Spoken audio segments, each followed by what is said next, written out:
It's a new day. Here's a question. Did you get a good night's sleep last night? Chances are you did not. According to the National Sleep Foundation, 40 million American adults suffer from chronic sleep disorders. 62% of us are dealing with sleep issues at least a few nights a week. Chief Medical Correspondent Dr. Sanjay Gupta is here. And the concern, Dr. Sanjay, good to have you here this morning. So bright and early and so well slept.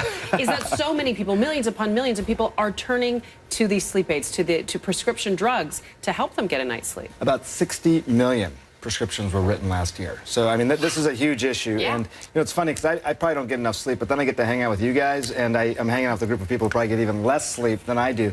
But just walking around the building this morning, everyone's like, I want to hear about this, this sleep segment. Everyone cares about sleep. It's concerning. And if you look sort of at the qualities of good night's sleep or getting a sleep aid if you need it, is that you want to be able to go to sleep, you want to be able to stay asleep. The thing that hasn't been looked at as carefully is how safely you wake up. When you wake up, how groggy are you, how functional are you the next day? And that's where the FDA is now focusing some of their attention. So they're starting to make some moves saying, you know, we used to look at specific criteria, but now we actually want to test to see how well people function. And as a result of that, you're starting to see some more activity. They're denying, you know, certain drugs coming to market. They're looking at old drugs like Benadryl and saying, they have a long half-life, so be careful when you take these drugs. And even things like Ambien, for example, they say, for women in particular, cut the dose in half because it can affect women and men differently. So this is a different sort of attitude and stance of the FDA. Now, there are a lot of sleep aids out there. And are there some that cause, I guess we can call it a hangover, if you will, cause a longer or worse hangover than others? Absolutely. And, you know, what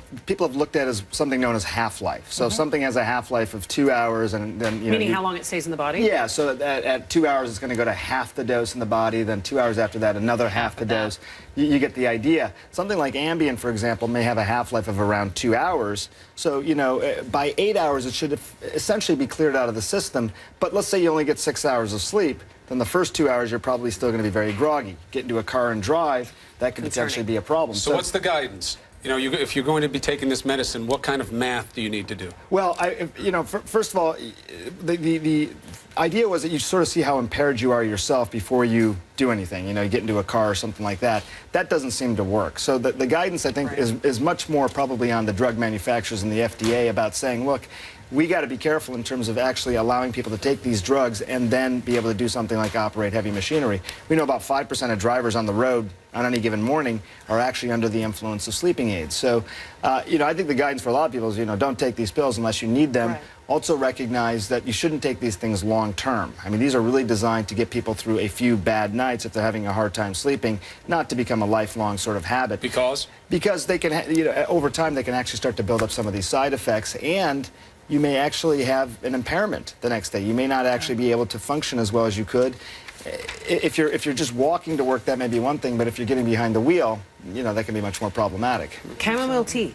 Chamomile tea, you know, also... I think it's a solution. The other piece of advice I heard is if you're having a hard time falling asleep, get out of bed. Do something that's not that stimulating, but actually this happens to me all the time. I stay in bed, try to fight it, think I'll fall asleep, get out of bed. It makes you a little crazier, I feel like, when you're laying there. Exactly. Not sleeping, not sleeping. Gupta, always a pleasure to have you up early to join us. Now you can go have a nap.